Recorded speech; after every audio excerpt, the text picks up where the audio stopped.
અને તમે કોણ કહેવા વાળા 5 મિનિટ બોલું? આ સંકલન સમિતિના 2-5 જણા અડધી કલાકો સ્પીચ આપે. ભાઈ શું છે સંકલન સમિતિ? સમાજનો બાપ છે? આખી પથારી ફેરવી નાખી અમારા ઓલાની, બરાબર. અને હવે લઈ આવ્યા છે કોંગ્રેસ. તો રાજકારણમાં આવું જ ન જોઈ. આ બેનું દીકરીઓના સ્વાભિમાનની લડાઈ હતી. પેલા એમ કહેતા હતા કે બીજેપી તુસે બેર નહીં, બરાબર, રૂપાલા તેરી ખેર નહીં. તો હવે બીજેપી ની જગ્યાએ કોંગ્રેસ આવ્યું, બરાબર. એટલે કોંગ્રેસ જીતશે, અમારી ક્ષત્રિય समाज नहीं जीते। लोग कह रहे हैं क्षत्रिय थोड़ा नाराज हो रहे हैं। देखिए, जहां तक क्षत्रियों की नाराजगी का सवाल है, रूपाला जी ने हृदय से माफी मांग ली है। જોહરની હવે જરૂર નથી, ચૌતલિયા અમારી સાથે છે। પરસોત્તમ રૂપાલાની વિરુદ્ધમાં ક્ષત્રિય સમાજનો જે વિરોધ છે એ હજુ યથાવત છે।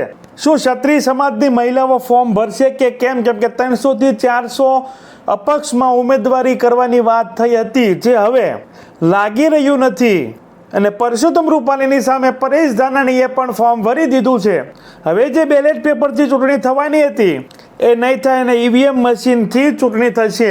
શા માટે પરેશ ધાનાણીને ક્ષત્રિય સમાજની મહિલાઓએ જવતલિયા ભાઈ બનાવ્યા છે? અમિત શાહે શું સ્પષ્ટ સંદેશ આપી દીધો છે જેનાથી હવે ક્ષત્રિય સમાજ સંકલન સમિતિ હોય કે જે બી આંદોલન કરતા છે એ લોકોને સ્પષ્ટ થઈ ચૂક્યું છે। આજે અમદાવાદ ખાતે રાજપૂત ભવનમાં ગોતા ખાતે જે મિટિંગ ગોઠવવામાં આવી છે એ બાદ પાર્ટ 2 છે એ રજૂ કરવામાં આવશે। શું પાર્ટ 2માં ક્ષત્રિય સમાજ સંકલન સમિતિ જીએમડીસી ગ્રાઉન્ડમાં મહાઆંદોલન કરવાનું આહવાન કરશે? શું સરકાર જેને પરમિશન આપશે કે કેમ? કે પછી દરેક આંદોલન કે દરેક રસ્તા રોકવાના કે ભૂખ હડતાલ કે અનશન કે ધરણાના કાર્યક્રમ બંધ કરીને બસ હવે પરસોત્તમ રૂપાલાને ગામડે ગામડે જઈને બૂથે બૂથે જઈને લોકોને જાગૃત કરીને 18 વર્ષનો ટેકો લઈ અને પરસોત્તમભાઈ રૂપાલાને હરાવવાના પ્રયત્ન કરશે। સાથે ક્ષત્રિય સમાજનું જે બી આંદોલન ચાલી રહ્યું છે તેમાં પદ્મિની બિવાણાનો જૂથ બી અલગ ચાલી રહ્યું છે। યુવરાજસિંહ પણ પોતાના રસ્તે હવે પોતાની રીતે લડત આપી રહ્યા છે। રાજ શેખાવતમાં પણ કંઈક ને કંઈક નારાજગી છે કે રાજકોટના મહાસંમેલનમાં મહિપાલસિંહ મકરાણાના કહેવા છતાં પણ રાજ શેખાવતને છે એ બોલવા દેવામાં નહોતા આવ્યા। યુવરાજસિંહને પણ બોલવા દેવામાં નહોતા આવ્યા। પદ્મિનીબેન વાળાને પણ બોલવા દેવામાં નહોતા આવ્યા, પરંતુ પરણે એને બોલવાનું કહ્યું અને એની પીચ છે એ આવી હતી। સાથે ક્ષત્રિય સમાજના વિવાદ અને આંદોલનની અસર છે સુરેન્દ્રનગરથી લઈને ભાવનગરથી લઈને પૂરા ગુજરાતના દરેક જિલ્લા અને ગામડાઓમાં છે જોવા મળી રહી છે। પરસોત્તમભાઈ રૂપાલાએ રાજકોટ લોકસભા સીટ પર ફોર્મ ભરી દીધું છે। આજે 19 તારીખ છે, ફોર્મ ભરવાની તારીખ છે પૂરી થઈ જશે। હા, રાજકોટ લોકસભા સીટ પર કેટલા ફોર્મ ભરાણા છે તેની છે સ્પષ્ટતા થઈ જશે। શું ક્ષત્રિય સમાજ છે 300 થી 400 મહિલાઓ કે આંદોલનકારી જે બી ક્ષત્રિય આગેવાનો છે એ બી ફોર્મ ભરવાના હતા, એ ફોર્મ ભરાય છે કે નહીં એ બી આજે સ્પષ્ટ થઈ જશે। સાથે ક્ષત્રિય સમાજની સંકલન સમિતિએ બી આહવાન કર્યું છે કે હવે અમે 300 કે 400 જે બે અપક્ષમાં ફોર્મ ભરવાના હતા એ નથી ભરવાના। અને સીધી રીતે એવું પણ કહી રહ્યા નથી કે અમે કોંગ્રેસને સપોર્ટ કરી રહ્યા છીએ। આ સીધી રીતે એવું કહી રહ્યા છે અમે ભારતીય જનતા પાર્ટીને વિરુદ્ધમાં મતદાન કરીશું। અમારી સાથે જે બી સમાજ જોડાય છે તેને પણ આહવાન કરીશું કે ભારતીય જનતા પાર્ટીના વિરુદ્ધમાં છે મતદાન કરીએ। અમે એવું કહેતા નથી કે અમે કોંગ્રેસને છે સપોર્ટ કરીએ છીએ, પરંતુ એનો સીધો મતલબ એવો થયો જો ક્ષત્રિય સમાજની મહિલાઓ 300 થી 400 ફોર્મ ભરતી નથી અને ભારતીય જનતા પાર્ટીના વિરુદ્ધમાં મતદાન કરવાની વાત છે તો પરેશ ધાનાણીને આનો ફાયદો થવાનો છે। એ માટે જ પરેશ ધાનાણી છે રાજકોટ લોકસભા સીટ પર નથી લડવું કરીને લડવા આવ્યા છે। અને આજે તો પરેશ ધાનાણીની છે એ મહાસભા હતી, તેમાં ક્ષત્રાણીઓ છે તેને જવતલિયા ભાઈ માન્યો છે અને દરેક મહિલાઓએ આહવાન કર્યું છે કે અમે પરેશ ધાનાણીની સાથે છીએ, અમે હવે કોઈ અપક્ષમાં ફોર્મ ભરવાના નથી। જોહરની હવે જરૂર નથી, ચૌતલિયા અમારી સાથે છે। ખાસ કરીને બધાને કહેવાનું કે અસ્મિતાની આ લડાઈમાં બેટી બચાવો બેટી પઢાઓના અભિયાનમાં જ્યારે બહેનો ઘરેથી બહાર નીકળી છે ત્યારે મોદી મેરા પરિવારની દીકરીઓ બહાર નીકળે ખૂબ શરમજનક એટલે અત્યંત દુઃખદ વાત છે। અને સૌને કહેવાનું કે જ્યારે અંતરાત્મા સામે તમે નજર ન મિલાવી શકો તો ઉપરના ઈશ્વરના દરબારમાં તમે કઈ રીતે ઉભા રહી જવાના છો? હજી જાગી જાઓ। અને હવે તો જ્યારે ચૌતલિયા સાથે છે ત્યારે આ ખાનદાની કોઈની ભૂલાવાની નથી, કાયમ સાથે રહેશે। અને હજી 19 તારીખે જો નહીં થાય તો 100% 26 સીટોમાં અસર થવાની, અને આ જો અભિયાન વધે તો એના માટે અમે બિલકુલ જવાબદાર જવાબદાર નથી. પોતાની રીતે સૌએ સમજીને વધારે મહાન અનુભવો છે તો એ લોકો ખાસ કરીને સમજી લે કે હવે કઈ દિશામાં જવાનું છે. સૌને જય માતાજી.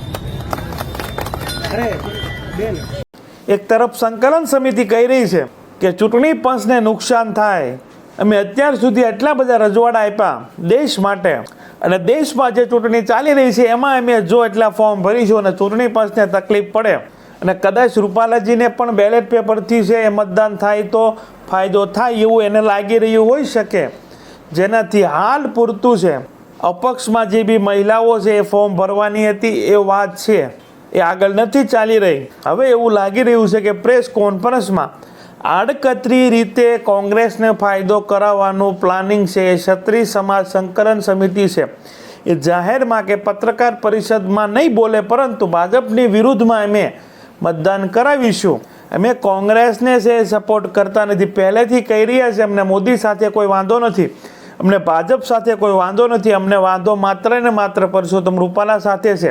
પરંતુ હવે સ્પષ્ટ એવું થઈ જશે કે હવે એ ભાજપને પણ નુકસાન કરવાનો પ્રયત્ન છે એ કરશે.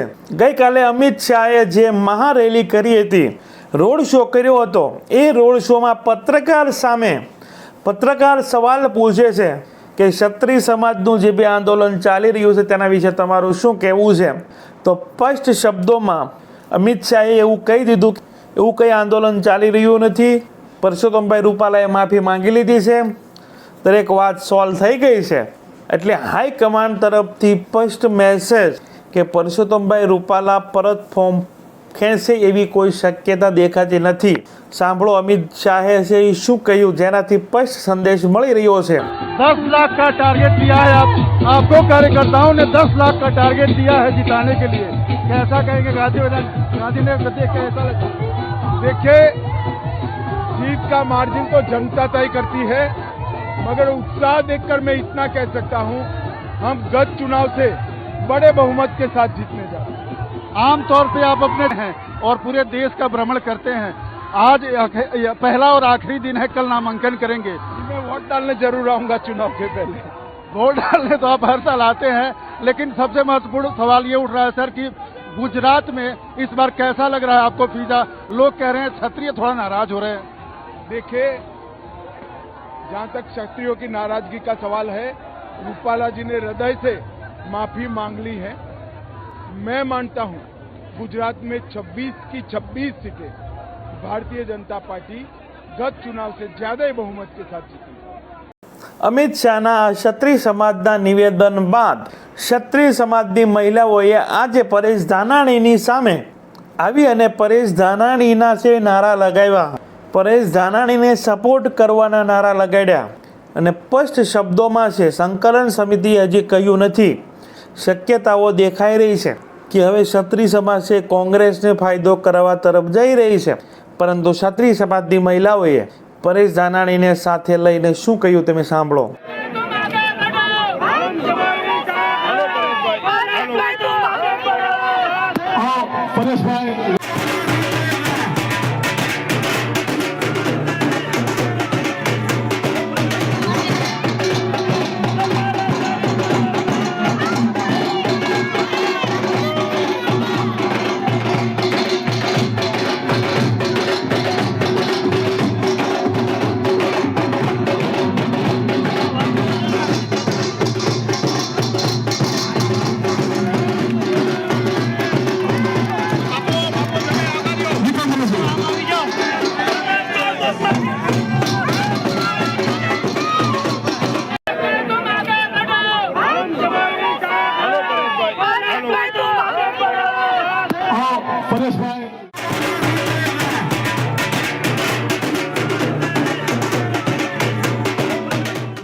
આ જોતો હવે એ તો સ્પષ્ટ થઈ ચૂક્યું છે કે હવે અપક્ષમાં દાવેદારી થશે નહીં, બેલેટ પેપરથી રાજકોટમાં ચૂંટણી થશે નહીં, ચૂંટણી જે રીતે થતી હોય એ રીતે નોર્મલી થવાની છે. પરંતુ કોંગ્રેસને છે એ થોડોક ફાયદો થવા જઈ રહ્યો છે. ભારતીય જનતા પાર્ટીને છે મહેનત વધારવી પડશે. જોવાનું રહેશે કે ક્ષત્રિય સમાજની સાથે અન્ય સમાજ જો આવે છે તો ભારતીય જનતા પાર્ટીને રાજકોટ લોકસભા સીટ પર હાર પણ થઈ શકે છે. આગળ આપણે વિડીયોમાં રાજકોટ લોકસભા સીટ પર જાતિગત સમીકરણ છે, કઈ જ્ઞાતિના કેટલા મત છે, ક્ષત્રિય સમાજના કેટલા મત છે, લેવા પટેલના કેટલા મત છે, કડવા પટેલના કેટલા મત છે, જેનાથી થોડું ઘણું ચિત્ર છે એ સ્પષ્ટ થઈ જશે કે ભારતીય જનતા પાર્ટીને છે એ ક્ષત્રિય સમાજના આંદોલનને લઈને કેટલું નુકસાન થવા જઈ રહ્યું છે. ક્યાંક એવા પણ મેસેજ મળી રહ્યા છે કે રાજકોટ લોકસભા સીટ પર ક્ષત્રિય સમાજના આંદોલનને લડવા માટે ભારતીય જનતા પાર્ટી અને કોંગ્રેસ બંને સાથે મળીને ચૂંટણી લડી રહી છે. પરસોત્તમભાઈ રૂપાલા છે મોટી લીડથી છે જીતવા જઈ રહ્યા છે. રાજકારણ છે કંઈ પણ થઈ શકે છે. હાલ તો પરેશ ધાનાણીને જવતલિયાભાઈ બનાવ્યા છે, પરંતુ જવતલિયાભાઈ છે કેટલી કમાલ કરી બતાવે છે. ક્ષત્રિય સમાજ એને સપોર્ટ કરે છે તો પણ પરેશ ધાનાણી છે ખૂબ મોટી લીડથી હારે છે અને ખૂબ મોટી લીડથી પરસોત્તમ રૂપાલા જીતે છે. તો કંઈક એવું પણ હોઈ શકે છે, કેમ કે બંને અમરેલીમાંથી આવે છે. આજે કંઈ સોશિયલ મીડિયામાં ચાલી રહ્યું છે તેની વાતચીત થઈ રહી છે અને કોઈ પુષ્ટિ નથી. અને ઘણા બધા ઇલેક્શનમાં ઘણી બધી સીટો પર એવું થયેલું છે કે બંને ઉમેદવાર છે એક જ પાર્ટી મૂકતી હોય છે, કોંગ્રેસના હોય કે ભાજપના હોય. ક્યારેક ભાજપના પણ ઉમેદવાર છે કોંગ્રેસ મૂકતી હોય છે, જ્યારે કોંગ્રેસના ઉમેદવાર છે ક્યારેક ભાજપ મૂકતી હોય છે. એ પછી પરિણામ આવ્યા બાદ છે એ બધી વાતો છે બહાર આવતી હોય છે. જોવાનું એ રહેશે રાજકોટ લોકસભા સીટ પર સૌથી વધારે મતદાન ધરાવતી જ્ઞાતિમાં પટેલ સમાજ છે, કોળી સમાજ છે, મુસ્લિમ સમાજ છે, ક્ષત્રિય સમાજ છે અને એસસી સમાજ છે. આ 5 થી 7 સમાજના લોકો છે ક્યાં પક્ષમાં જાય છે. ક્ષત્રિય સમાજને સપોર્ટ કરે છે કે ભારતીય જનતા પાર્ટીને સપોર્ટ કરે છે કે પછી કોંગ્રેસને સપોર્ટ કરે છે. કોંગ્રેસને એવું લાગી રહ્યું છે આપણે થોડીક મહેનત કરીએ તો ક્ષત્રિય સમાજનો જે બી વિવાદ છે કે આંદોલન છે તેનો લાભ છે એ કોંગ્રેસને મળી શકે છે. પરંતુ જો કંઈ સેટિંગ થઈ ગયું હોય તો ગમે એટલી મહેનત કરે તો પરસોત્તમભાઈ રૂપાલા છે આ બધા વિવાદોની વચ્ચે છે એ મોટી લીડથી છે જીતી જઈ શકે છે. આજે દરેક વાતની સ્પષ્ટતા થવાની છે. અમદાવાદમાં રાજપૂત ભવન ખાતે ગોતામાં છે મિટિંગ થવાની છે, પ્રેસ કોન્ફરન્સ થવાની છે કે પાર્ટ 2માં છે જીએમડીસી ગ્રાઉન્ડ ભરવાની વાત છે. પાર્ટ 2માં છે એ 300 થી 400 ફોર્મ ભરવાની વાત જે હતી એ શા માટે બંધ રહી છે. દરેક સવાલો છે ક્ષત્રિય સમાજની સંકલન સમિતિને છે પત્રકારો છે પૂછવાના છે. જોવાનું રહેશે. આપણી ચેનલમાં પણ એ પત્રકાર પરિષદ છે બતાવવાના પ્રયત્ન છે કરીશું.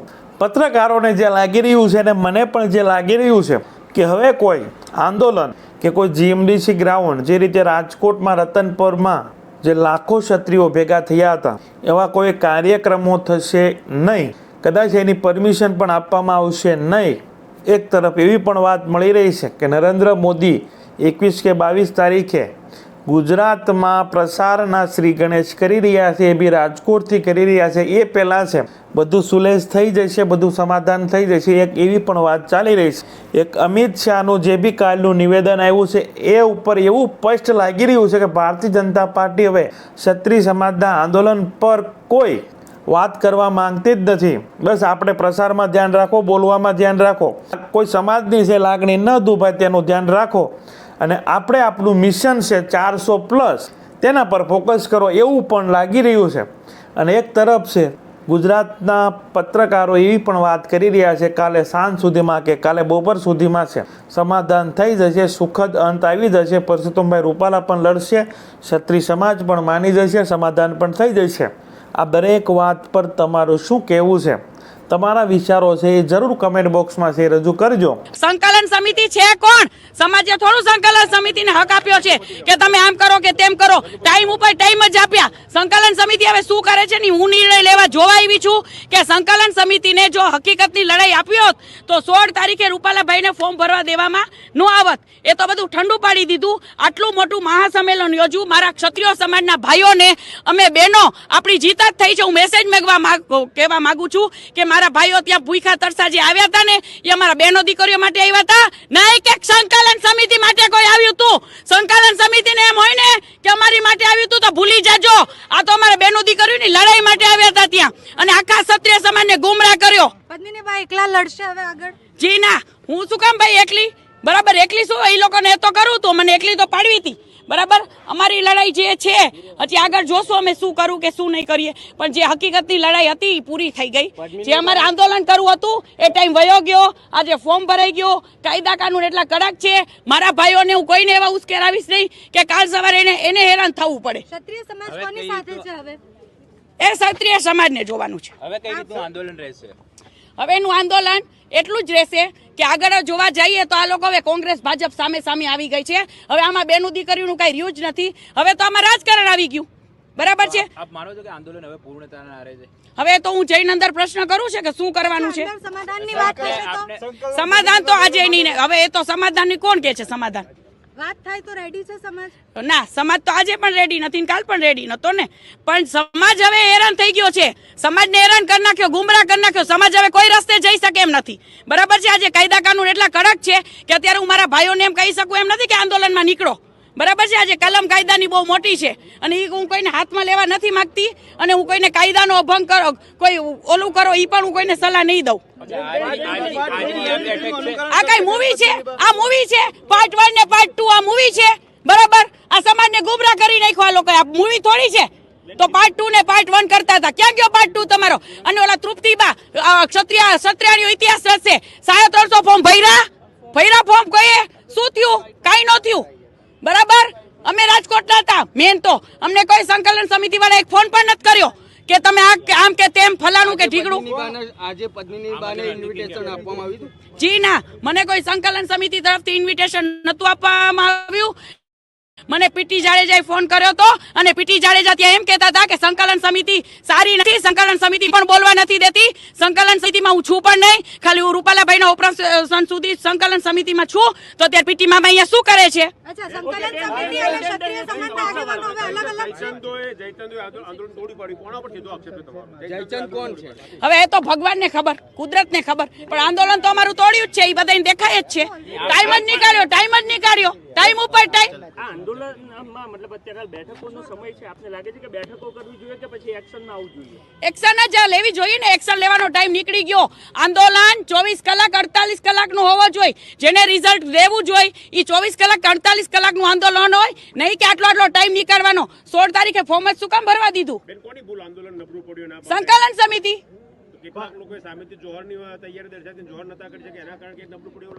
ના, જોહર તો બેનો કરવાના જ હતા ને. અટકાયત કરી હતી બેનોની.